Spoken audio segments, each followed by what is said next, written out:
चवदार तळ्याच्या पाण्यात स्वाभिमानाचा आवाज दाटला. चवदार तळ्याच्या पाण्यात स्वाभिमानाचा आवाज दाटला.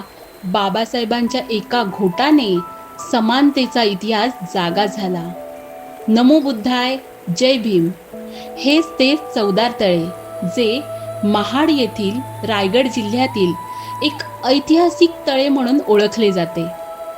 याच ठिकाणी आणि याच दिवशी म्हणजे 20 मार्च 1927 साली डॉक्टर बाबासाहेब आंबेडकर यांच्या नेतृत्वाखाली महाड सत्याग्रह झाला.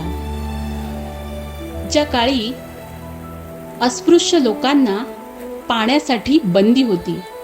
सार्वजनिक ठिकाण पाण्याचे असूनही पाण्याला स्पर्श करणेही कठीण होते आणि हाच अन्याय दूर करण्यासाठी डॉक्टर बाबासाहेब आंबेडकर यांनी 20 मार्च 1927 साली चवदार तळे येथे हजारो अनुयायांना सोबत घेऊन चवदार तळ्याचे पाणी पिऊन समानतेचा अधिकार खुला केला. हा सत्याग्रह म्हणजे सामाजिक समता, मानव अधिकार यांच्यासाठी झालेल्या अनेक चळवळींपैकी महत्त्वाचा सत्याग्रह मानला जातो.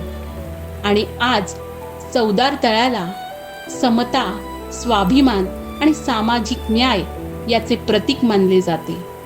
आणि आम्हाला अभिमान आहे की आज या पावन भूमीमध्ये जिथे डॉक्टर बाबासाहेब आंबेडकर यांनी स्पर्श केला त्या पावन भूमीमध्ये आम्ही उभे आहोत.